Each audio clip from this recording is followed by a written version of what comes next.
back, everybody, to WWTA News. Welcome back for another episode. Another episode, that's right. We got another episode. We got some information to get through, so let's jump right in. All right. So, Ripple Montenegro signed deal on project for unspecified national digital currency. The Central Bank of Montenegro announced on April 11th that it had signed an agreement with Ripple for the development of a strategy and pilot program for a Montenegrin digital currency in the form of a central bank digital currency or a stable coin. The country has used the euro as its currency since its introduction in 2002, despite not being a part of the eurozone. So, without having their own currency, they've used the euro, and now they're going to have their own currency. Yes, whether it be a central bank digital currency or a stable coin, they know that they'll be successful in going in this direction. That's major and interesting all at the same time, but you can see how we're still talking digital currency and we're talking more countries getting involved with that.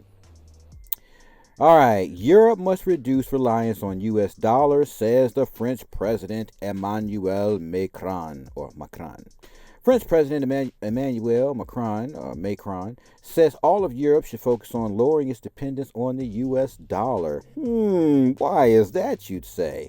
In an interview with Politico, President Macron says European leaders should soften ties to America and focus on staying out of a potential conflict between China and the U.S. over Taiwan. Makes sense. When it comes to global dependence on the dollar, Macron specifically says Europe should lower its need to rely on the extraterritoriality of the U.S. dollar. If the tensions between the two superpowers heat up, we won't have the time nor the resources to finance our strategic autonomy, and we will become vassals, right, or used in this war, and they don't want to be tied up in it. Interesting, but, they're not the only place saying let's not be dependent on the U.S. dollar. It's more and more of these nations, countries that are just saying, look, we don't want to deal with that U.S. dollar. And you can see why. The dollar has played a central role in global trade and the global monetary system for decades, acting as the world's sole reserve currency. It is by far the dominant currency in the foreign exchange market and is the most widely used currency for international transactions. Facts. But recent international efforts have focused on ending the world's long-standing need to engage with the dollar. Right. Nobody wants to deal with it anymore. They're trying to cut their ties. Nation going back to nation. A group of economical aligned nations known as BRICS are reportedly gearing up to launch an alternative currency that would circumvent the dollar. We're going to go right on around. We don't need it. The new currency could be pegged to a precious metals or other hard assets. BRICS stands for the countries of Brazil, Russia, India, China, and South Africa. Moving along, European Securities and Markets Authority ESMA DLT pilot regime live as 50 security tokens given DTI identifiers.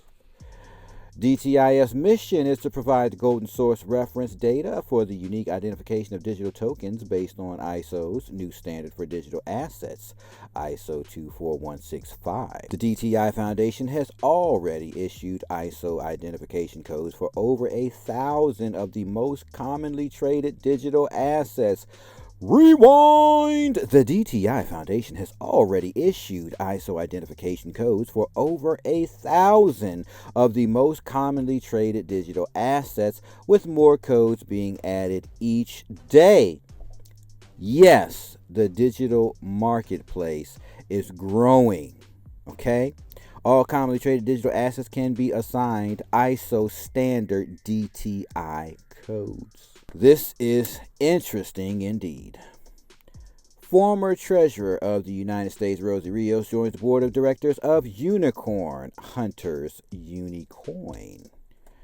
San Francisco, March 23, 2022, Unicorn Hunters, a global platform that connects companies looking for expansion capital to achieve billion-dollar valuation with millions of investors around the world, announced today that Rosie Rios, 43rd Treasurer of the United States, has joined its board of directors.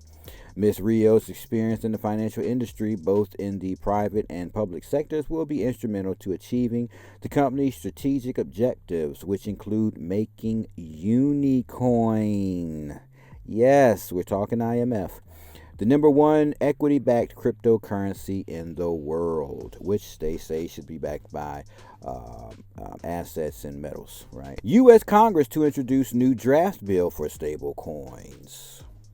A new draft bill providing a framework for stablecoins in the United States was published in the House of Representatives document repository a few days before a scheduled hearing on the topic on April 19th. The draft puts the Federal Reserve in charge of non-bank stablecoin issuers such as crypto firms Tether and Circle, respectively issuers of Tether and USD Coin. According to the document, insured depository institutions seeking to issue stablecoins would fall under the appropriate federal banking agency supervision. While non-bank institutions would be subject to the Federal Reserve oversight, failure to register could result in up to 5 years in prison and a fine of $1 million.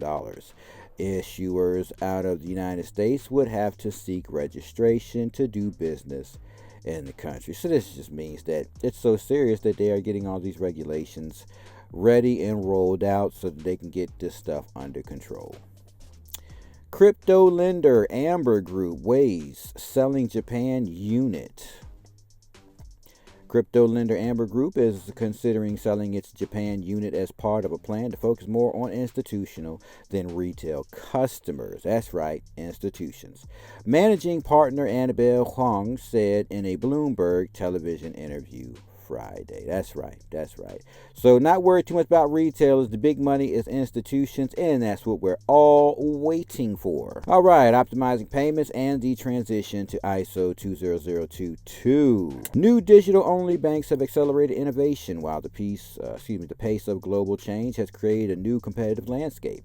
UK financial institutions also face the additional pressures created by the need to migrate to new technology platforms to support its ISO 20022 based real-time and high-value payments. In this new landscape, the quality of the experience is paramount for merchants, businesses, and the end consumer. The need to avoid hugely expensive downtime is a given, but banks must also optimize service delivery to meet evolving expectations, and that requires real-time insight into the performance across the entire payment infrastructure. I mean, this article by itself, it just confirms so many things. I don't know what you all are doing. I don't know if you take any of these things serious. I don't know.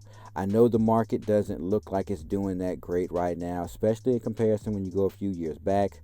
But even still, going a few years back, we all knew that there was some money there, but it wasn't any money. Those are just fractions. So I don't know. This is what's going on. This is really what's happening around you.